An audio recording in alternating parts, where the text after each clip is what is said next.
በሃይማኖቱ ላይ ከፈጸምነው ጉዳት በላይ ማንም አልጎዳትም የኢትዮጵያ ቤተክርስቲያን ማንም።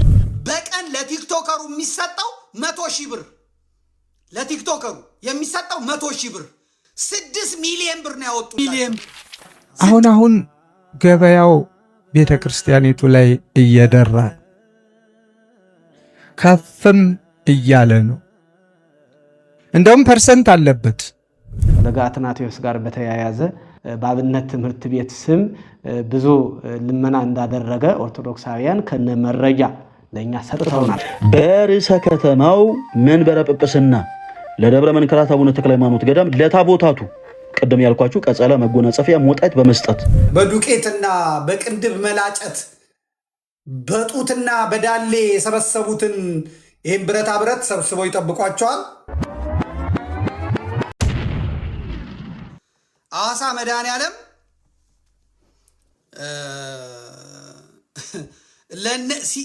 የተቀበሏቸው የንጉሥ አቀባበል ነው። የንጉሥ አቀባበል ነው። ይሄ አርቲስቱን ይህን ቲክቶከሩን እነ ልደተ ቃል የሚባል ደግሞ ከየት እንደመጣ አላውቀውም። እነሱን አድርገው ፕሮሞሽን ይሰራሉ። ይህንን ህዝብ ሲያደነዙት አሳ ገብተናል ብለው ይነግሯቸዋል። ስትቀበሉን መኪና አዘጋጅታችሁ፣ በጣም መኪና አዘጋጅታችሁ። እነዚህን ስራ የጠረረባቸው አርቲስቶች ሲኒማ ቤት ተዘጋባቸው፣ ሲዲ ከሰሩ፣ ምንም ነገር። ስለዚህ ሚግጧት ያገኟት ይችን ቤተክርስቲያን ነውና ለነዚህ ይመጣል። ለጋትናቴዎስ ጋር በተያያዘ በ3 በ4 ቀናት ውስጥ አንዳንድ መረጃዎች በማህበራዊ ሚዲያ ሲዘዋወር ነበረ። ይሄንንም ኦርቶዶክሳውያን ወንድሞች እህቶች እንደዚህ አይነት መልእክቶች እየተላለፉ ነው በማለት በውስጥ መስመር ልከውልን ነው ያየነውና በዋናነት ከአብነት ትምህርት ቤት ጋር በተያያዘና በአንዳንድ ጉዳዮች ማብራሪያ በመስጠት እንደነበረ ያው እየሰጠ እንዳለ የብፁዕ አባታችን የአቡነ ይስሐቅን ፎቶ ጭምር በሚዲያ ላይ በመለጠፍ ምላሽ እየሰጠ ያለበት ሁኔታ አለ። ከዚህ ተግባር እንዲቆጠብ በቅድሚያ እጠይቃለሁ። የሀገረ ስብከት ስር አንደኛ በርዕሰ ከተማው መንበረ ጵጵስና ለደብረ መንክራት አቡነ ተክለ ሃይማኖት ገዳም ለታቦታቱ ቀደም ያልኳችሁ ቀጸላ መጎናጸፊያ ሞጣት በመስጠት ይህንን በአካውንት ገንዘብ አስገብተን ነው የተገዛው ወዳጄ። ፕሊስ ዲስማችማ ልጅ አትሆኑ እሺ። ይሄንን አሰባስበን ንዋያቱን ራሳችን ገዝተን ይዘን ሄደን የሰጠነው ነው። ሀገረ ስብከቱ ያንን እውቅና ሰጥቶ ደግሞ ይሄው አመስግኑናል። ተደብቀን አይደለም ያሰባሰብነው፣ አደባባይ ላይ ያሰባሰብነው። ይሄንን አሰባስቡልን ያለን ሰው የለም እሺ። ይሄንን አሰባስቡ ያለን ሰው የለም። ራሳችን ወደን ፈቅደን ያደረግነው 22 ዓመት አገልግሎ ፓስተርነት ከመጣ ሳምንት የሆነው ገና ጠበሉ መጠመቁም የማይታወቅ ግን ጠበሉም ያልደረቀ ጴንጤ ያለ ፓስተር እንደገና ደግሞ ሲዘል የኖረ አለ። ስለ መድረኩም ምንም ጉዳዩ ያልሆነ ማያውቅ እነዚህ ሁላ ከዛ የጠረረባቸው ሰዎች እዚህ ይመጣሉ። ስለዚህ የሚያዘጋጀው ደብር ውል ይገባል። ለዚህ ደግሞ የኢቨንት አዘጋጅ አድርገዋል። የኢቨንቱ አዘጋጅ ሎዛ ኢቨንት ይባላል። ሎዛ ኢቨንት አዘጋጅ ይባላል። ቴሌግራሜ ላይ ለጥፌላቸዋለሁ። ሎዛ የሚባል ማለት ነው። እና ከሱ ጋር ይነጋገራሉ፣ ሌሎችም ይነጋገራሉ። ከዛ ወደ እንትኑ ይገባል ማለት ነው። ንግግሩ ምንድን ነው? እነሱ ቲክቶከሮቻቸውን ይዘው ይመጣሉ። አርቲስቶቻቸውን ይዘው ይመጣሉ። ቲክቶከሮቻቸውን ይዘው ይመጣሉ እነሱ። ከዛ ኢቨንቱ አዘጋጅ የሚፈልገው ሚሊዮን ብር አለ፣ ይጠራል። እንግዲህ ትግሬ ይሁን አማራ ይሁን ኦሮሞ ይሁን ጉራጌ አላውቅም፣ ግን ደንበኛ ነጋዴ ነው። ያደረገውን ነገር ነግራቸዋለሁ። ከዛ በኋላ አውሮፕላን ሙሉ አርቲስት ይመጣል ማለት ነው። የአየር ትኬት የሚችለው ያ ደብሩ ነው። ከዛ መጥተው ደግሞ የሚያርፉት እኔ ነኝ ያለ ሆቴል ነው። ምሳ፣ ራት፣ ቁርስ የሚችለው አዘጋጁ ደብር ነው። ከዛ በኋላ ሁሉም ፎሎወሮቻቸውን በዱቄትና በቅንድብ መላጨት በጡትና በዳሌ የሰበሰቡትን ይህን ብረታ ብረት ሰብስበው ይጠብቋቸዋል። ከዛ በኋላ ቤተሰብ ተዘጋጁ ይላሉ። ገና ሲገቡ ያቀባበላል። ልክ የነገስታት ምንድን ነው የመኳንንት ልክ እነ ኃይሌ ገብረስላሴ ኦሎምፒክ አሸንፈው እንደመጡ ተደርጎ የከተማው ባጃጆች በአለቆች ይነገራቸዋል። አሁን ገበያው ቤተ ክርስቲያኒቱ ላይ እየደራ ከፍም እያለ ነው። እንደውም ፐርሰንት አለበት። እነ ሊቀ ሊቃውንትን እዚህ የጠየቅኩኝ ዛሬ እየጠራን ነው እንደዚህ ሲሉኝ ፐርሰንት በሚለው ሕጋችሁ ነው ወይስ የዕለት ምግብ ማደሪያ በመክፈል? ይሄ ነው ጥያቄ። የዕለት ምግብ ቤት ለእንግዳ ተብሎ ይመገባል፣ ትራንስፖርት ይከፈላል። እንዲያም ሲል እንደው ለኪስም መባል ይኖርበታል። ግድ የለም ግን በፐርሰንት 40%፣ 50%፣ 60% የሚል በጆሮ የሽው የሚል ነገር አለና እንደዚያ ከሆነ እንዳትሞክሩት።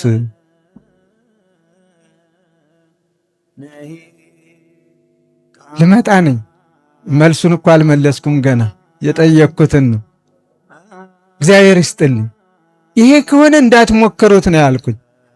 የሰጡኝ መልስ ሊቀ ሊቃውንት ይሄንን ነው። እነሱ ራሳቸው ፐርሰንት ሌላ ምናምን የሚፈልግ ካለ እኛን እንዳትጠሩ ነው ያሉን፣ አንገኝም ነው ያሉ ሲሉኝ እነዚህ የእግዚአብሔር ሰዎች ናቸው።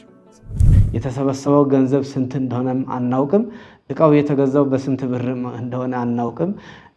በራሱ አካውንት ደግሞ ለአብነት ትምህርት ቤት ገንዘብ አሰባስቦ እንደዚህ አይነት ነገሮችን ገዝቶ እንዲያመጣ መመሪያ የሰጠውም ፈቃድ የሰጠውም አካል የለም። ስለዚህ የብፁዕነታቸውን ፎቶ በመለጠፍ በአብነት ትምህርት ቤት ስም ብዙ ልመና እንዳደረገ ኦርቶዶክሳውያን ከነ መረጃ ለኛ ሰጥተውናል። በውጭ ሀገር የምኖር ኦርቶዶክሳውያንም በድምጽም በጽሁፍም ያለውን መረጃ ለአብነት ትምህርት ቤት ምንም አካውንት የለውም እስከ ማለት ድረስ አካውንት የለውም እስከ ማለት ድረስ እና አካውንት አለው የራሱ በብፁዕ አባታችን በአቡነ ይስሐቅ መልካም ፈቃድ በሶስት ሰው ጣምራ ፍርማ የምንቀሳቀስ አካውንት ለአብነት ትምህርት ቤት እያለ እሱ ግን በራሱ ፈቃድ በራሱ ተነሳሽነት በአብነት ትምህርት ቤት ስም ገንዘብ ሰበሰበ።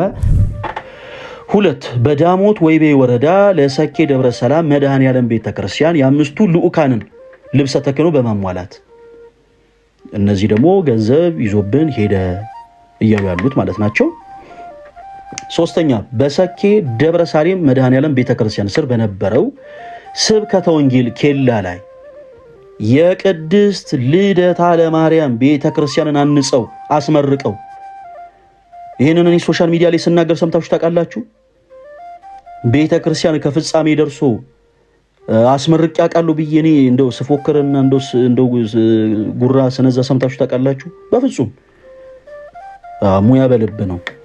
ኦኬ ለታላ ቤተክርስቲያን አንጸው አስመርቀው ለአካባቢው ምዕመናን መንፈሳዊ አገልግሎት የመገልገያ ንዋያተ ቅዱሳት እንዲያሟሉ በማድረግ የቤተ ክርስቲያን ልጅነቶን በታማኝነት ይሲ በቤተ ክርስቲያኒቱ በተከፈተ አካውንትም ጭምር ገንዘብ ማስገብተን እናውቃለን።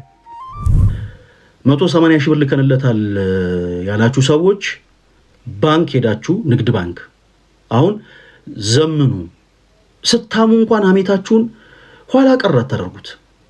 በቃ እንደዚህ የምታሙ ሰዎች ዘምኑ። ቢያንስ ንግድ ባንክ ሄዳችሁ ለፈለገ አትናቴዎስ በአካውንቱ 180 ሺህ ብር ትራንስፈር ያደረጋችሁበትን ስሊፕ ታወጣላችሁ። ንግድ ባንክ በጣም ነው የሚተባበራችሁ በደንብ ሁላችሁ። ከዛ በኋላ 6 ሚሊዮን ብር ነው ያወጡላቸው። 6 ሚሊዮን ብር ያረፉት ሳውዝ ስታር ሆቴል ነው። ይሄ ቆሮቆንዳ ይሄ እንትን ላይ የቤት ኪራይ መክፈል ያቃተው ይሄ የሚቃትት ቤተ ክርስቲያን ሳውዝ ስታር የሚባል ነው ያሳደሯቸው። ለአዳር፣ ለምግብ፣ በአጠቃላይ ለአበል በቀን ለቲክቶከሩ የሚሰጠው 100 ሺህ ብር ለቲክቶከሩ የሚሰጠው 100,000 ብር ለቲክቶከሮቹ 100,000 ብር ለቲክቶከሮቹ ማለት ነው። ከዚያ ለአርቲስቶቹ ደግሞ በቀን 50,000 ብር በቀን 50,000 ብር 5 ዓመት ለፍተው የማያገኙትን በቀን ምንድነው የሚያደርጉት? ሄዶ እዛ መታየት ነው። ደግሞ በሌሎች እናመካኛለን። እንዲህ ያረጉብን እኛ በእግዚአብሔር ላይ ካደረግነው፣ እኛ በቤተ መቅደስ ላይ ከፈጸምነው፣ እኛ በሃይማኖቱ ላይ ከፈጸምነው ጉዳት በላይ ማንም አልጎዳትም የኢትዮጵያ ቤተክርስቲያን። ማንም አማኞቿ፣ አስተማሪዎቿ፣ ሰባኪዎቿ፣ ዘማሪዎቿ፣ ካህናቶቿ፣ የተወሰኑት አለቆቿ፣ መሪዎቿ የበደሏትን ያህል ማንም አይበድልም በዚህ ዘመን ማንም። ይህም በድፍረት መናገር ሁሉንም አይወክልም፣ ግን ማንም የለም። የተገላበጠ ነገር ነው ያለው። ስለዚህ እግዚአብሔር ይጸየፈናል፣ አሳልፎ ይሰጠናል። ሁሉንም አሳልፎ መስጠቱ ብዙ ንጹሃን ምዕመናንም ንጹሃን ካህናትም አሉ። እውነት ለመናገር መምህራን መነኮሳት አሉ ንጹሃን፣ ምንም አልጠፋም። በእነሱ አሁንም ጨርሶ ይማረን።